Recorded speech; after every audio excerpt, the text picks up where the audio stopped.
chào tất cả các bạn. Video clip hôm nay mình sẽ nói về một sản phẩm mà tất cả chị em chúng ta đều có từng sử dụng qua và bắt buộc phải sử dụng vào mỗi sáng luôn. Đó chính là kem chống nắng. Thì tại sao chúng ta phải sử dụng kem chống nắng?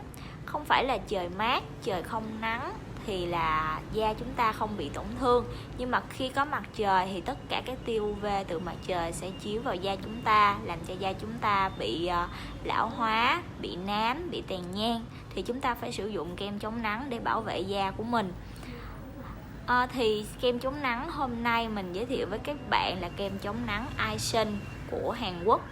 Kem chống nắng Aeson này thì một bộ của nó chúng ta sẽ có một chai kem chống nắng và tới tận 2 miếng mousse đánh lận nha. Ở trong chai là đã có sẵn một miếng rồi và còn kèm thêm một miếng để chúng ta sử dụng thêm mà khi sợ là dơ hay là có những bạn nào bất cẩn làm mất nữa.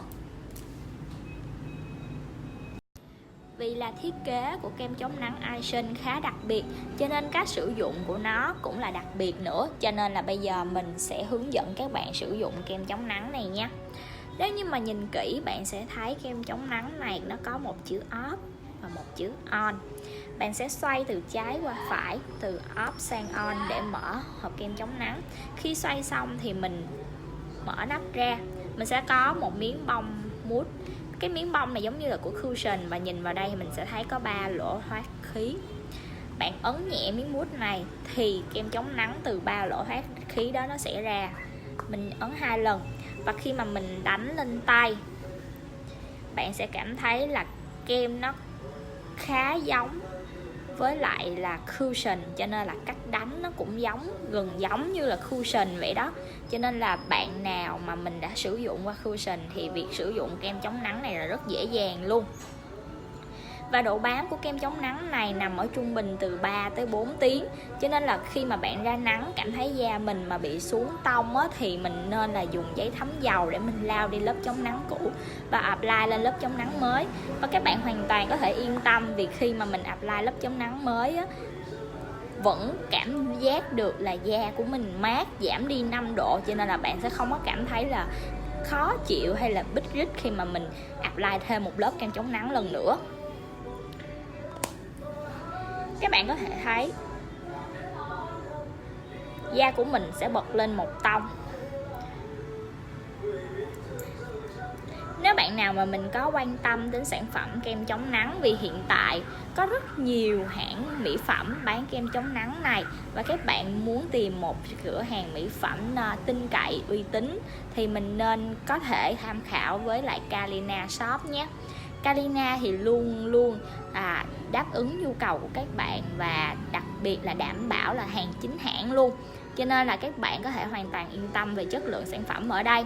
Cảm ơn các bạn đã xem video clip của mình. Chào tạm biệt các bạn. Chiết xuất từ lô hội, hoàn toàn là từ thiên nhiên, cho nên là những bạn nào mà có da nhạy cảm cũng có thể sử dụng sản phẩm này luôn. Và đặc biệt là những bạn nào mà mình có da dầu thì mình cũng có thể yên tâm sử dụng vì nó cũng phù hợp cho những bạn có da dầu nữa. Kem chống nắng Aeson này có khả năng làm bật tông da khá tốt. Khi dùng thì cho cảm giác là da mình sáng mịn và đặc biệt sẽ tạo hiệu ứng sáng bóng nhẹ nhàng giống như là bạn dùng cushion vậy đó. Trong cái mùa hè nóng bức như thế này thì bạn có thể hoàn toàn bỏ qua các lớp make up cầu kỳ. Chỉ cần sử dụng một lớp kem chống nắng, một chút mascara và một chút son thì bạn đã đủ rạng rỡ lắm rồi nhé. Và đặc biệt ở kem chống nắng này á, thì nó sẽ có khả năng là làm mát cho da của bạn. Khi bạn vừa apply lên mặt thì bạn sẽ cảm giác được da mình được giảm đi tới 5 độ lận. Cảm giác mát như thế này thì rất là dễ chịu cho những ai mà mình cảm thấy da mình khô hay là da mình không đủ mịn thì cái cảm giác này sẽ làm cho bạn rất là thích luôn đó nha. Thì kem chống nắng Aeson này xuất xứ từ Hàn Quốc của một hãng là Natural Republic. Đây là một hãng mỹ phẩm nổi tiếng ở Hàn Quốc và được rất là nhiều chị em tin dùng.